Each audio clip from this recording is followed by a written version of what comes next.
कौन है चौकीदार और किसकी चौकीदारी है। आज मुसीबत हम सबके खुशहाली पर जो भारी है। आज मुसीबत हम सबके खुशहाली पर जो भारी है। कोई बैठा है गांव में तो कोई शहर में बैठा है। पढ़ लिख कर के युवा सब बेरोजगार घर में बैठा है। बेरोजगार घर। हाँ, बहुत पढ़ा है। क्या बात है। पढ़ने में कोई दिक्कत नहीं है। पढ़ने में कोई दिक्कत नहीं है, बस बेरोजगारी में दिक्कत है कि बेरोजगारी से घर पे बेरोजगारी से घर पे बैठा है, यही दिक्कत है। और ऐसा ही टैलेंटेड भी है हमारे सभी बस, सब टैलेंटेड है लेकिन उनको मौका नहीं दिया जाता। आज हमारे साथ मौजूद है समीर शायर। इनसे हम कुछ शायरी सुनेंगे कि किस तरह का शायरी ये लिखते हैं। बेरोजगारी पे ये इनकी अच्छी शायरी आती है और ये बहुत ही प्रसिद्ध है, यहाँ पे लोकल एरिया में बहुत ही ज़्यादा प्रसिद्ध है। तो हम इनसे सुनेंगे कि किस तरह का शायरी ये लिखते हैं और सरकार तक ये अपनी बातों को किस तरह से पहुँचाते हैं। तो बहुत बहुत स्वागत है समीर जी आपका। जी, आपका भी बहुत बहुत स्वागत है जो अपना टाइम निकाल कर मेरे पास आए और मेरी आवाज़ को आप सरकार तक पहुंचाने की कोशिश कर रहे हैं। इसके लिए आपके तहे दिल से शुक्रिया।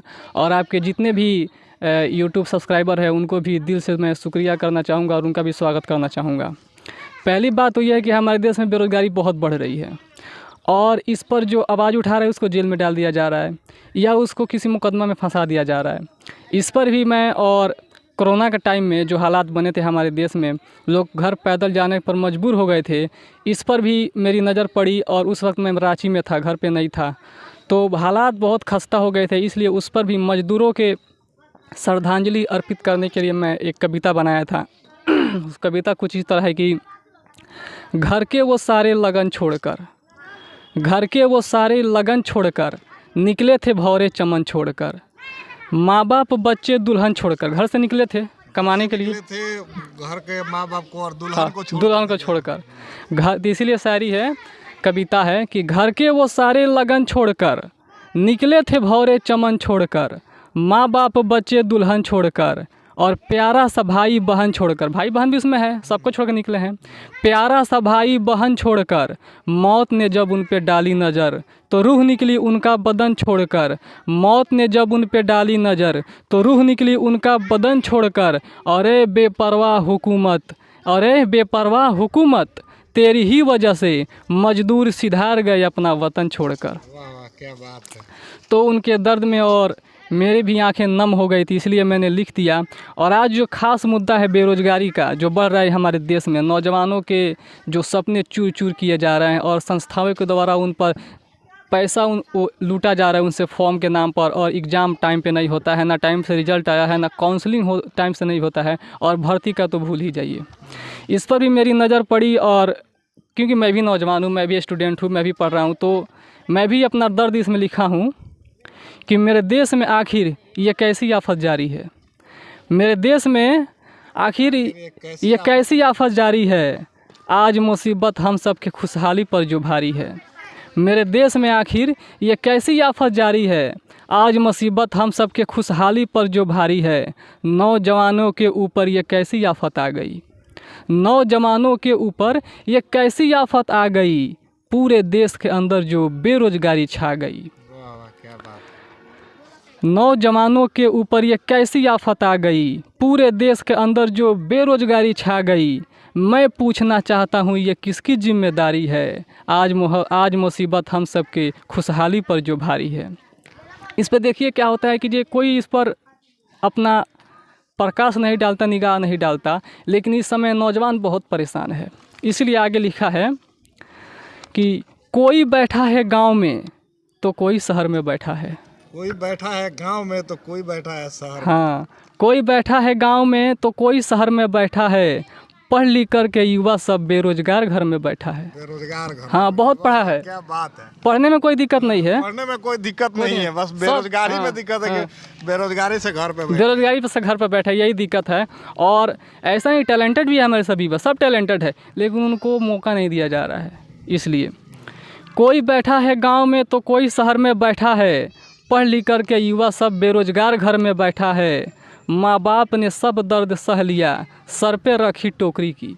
अरे माँ बाप बहुत ही मेहनत करते हैं अपने बच्चों को, दवाई नहीं मंगाते हैं अपना, लेकिन पैसा भेज देते हैं कि उनका कोचिंग का फ़ी लेट ना हो, वो बाहर ना निकाला जाए और सही से पढ़ाई करके उनको नौकरी मिले, आस लगी रहती है सब जो जिसके पेरेंट हैं। इसलिए लिखे हैं कि माँ बाप ने सब दर्द सह लिया, सर पे रखी टोकरी की। माँ बाप ने सब दर्द सह लिया, सर पे रखी टोकरी की, और संस्थाओं ने पैसा लूट लिया, झांसा देकर नौकरी की। वाह वाह, क्या बात है।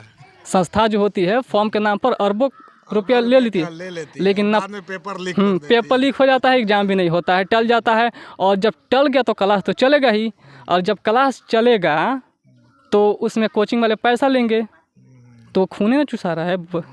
इसलिए आगे लिखे हैं कि माँ बाप ने सब दर्द सह लिया, सर पे रखी टोकरी की, और संस्थाओं ने पैसा लूट लिया, झांसा देकर नौकरी की। खुशियों के दिन अब दूर हो गए, सिर्फ दर्द ही मिलते हैं। खुशियों के दिन दूर हो गए, सिर्फ दर्द ही मिलते हैं। जिस देश में गरीब भूखे हैं, उस देश में प्लेयर विदेशी करोड़ों रुपए में बिकते हैं। रुपए में बिकते हैं। जैसे देखते हैं कि जो IPL होता है, अपने देश का छोड़िए, सबसे महंगा प्लेयर विदेश का जो प्लेयर होता है अपने देश में बिकता है 18 करोड़ में, 17 करोड़ में। अगर उस पैसे को 17 करोड़ रुपया किसी ग्रामीण इलाके में लगा दिया जाए तो वहाँ पर रोजगार के अपॉर्चुनिटी बढ़ जाएगी। बिहार में तो खेलने के लिए ना टीम है, ना ही ग्राउंड है, कुछ भी नहीं है। उसके लिए भी तो तैयार किया जा सकता है, विदेशों से प्लेयर लाने की क्या। बिल्कुल, जैसे ही हमारा ग्राउंड है, इस पर बहुत से नेता आते हैं, अपना प्रवचन देकर चले जाते हैं, नहीं कोई इसमें काम नहीं कराता है बढ़िया से। जो भी काम हुआ है इसमें फील्ड को बिगाड़ने का काम हुआ है, अच्छा काम कुछ भी नहीं हुआ है। देख लीजिए, हालत देख सकते हैं आप।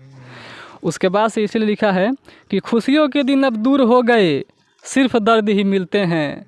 जिस देश में गरीब भूखे हैं, उस देश में प्लेयर विदेशी करोड़ों रुपए में बिकते हैं। हौसलों के शोले बुझ गए, हौसलों के शोले बुझ गए। नौजवानों को अंदर से जब पढ़ रहे थे, नौकरी नहीं मिले क्या करेंगे। हौसलों के शोले बुझ गए, सिर्फ बची चिंगारी है, आज मुसीबत हम सब के खुशहाली पर जो भारी है। हौसलों की जो आग है, जब पढ़ लिख कर कुछ बनेगा वो तो बुझ रही है धीरे धीरे, सिर्फ चिंगारी बची है।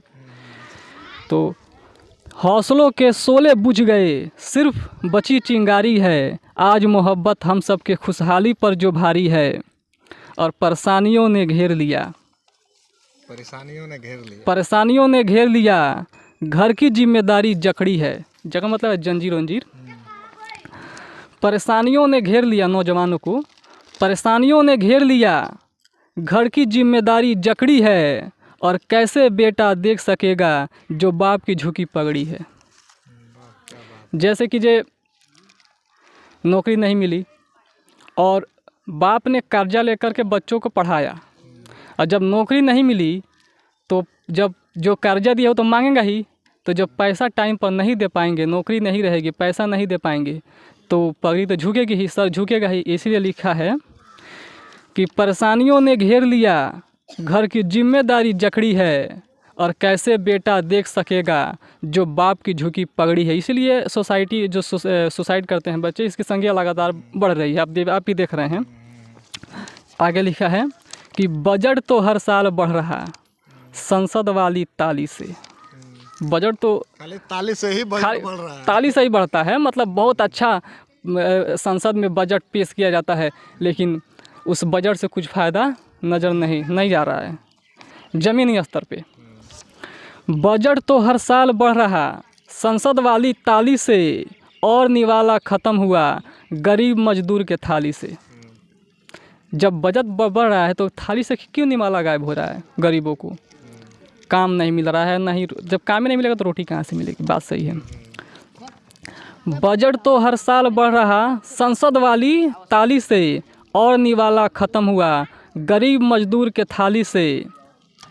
गए वो सब जेल में, गए वो सब जेल में, जो पूछ लिया सवाल, और मीडिया हो गया माला माल, बन के सत्ता के दलाल। क्या बात है। देख लीजिए आप, जो कोई भी न्यूज़ चैनल हो, बड़ा न्यूज़ चैनल ज़मीनी स्तर ग्राउंड जीरो की रिपोर्टिंग करने का दावा करता है, लेकिन ग्राउंड पर असल में वो आ नहीं पाता है। ज़मीनी स्तर पे आएगा तब ना मालूम चलेगा कि यहाँ इस चीज़ की कमी है, वहाँ बिजली नहीं है, किसी गांव में सड़कें ठीक नहीं है। सड़क बनेगा तो वहाँ पे लोगों को रोज़गार मिलेगा, इसके देश के अर्थव्यवस्था भी बढ़ेगी। तो इसलिए गए वो सब जेल में, जो पूछ लिया सवाल, और मीडिया हो गया माला माल, बन के सत्ता के दलाल। कौन है चौकीदार और किसकी चौकीदारी है? आज मुसीबत हम सबके खुशहाली पर जो भारी है। आज मुसीबत हम सबके खुशहाली पर जो भारी है।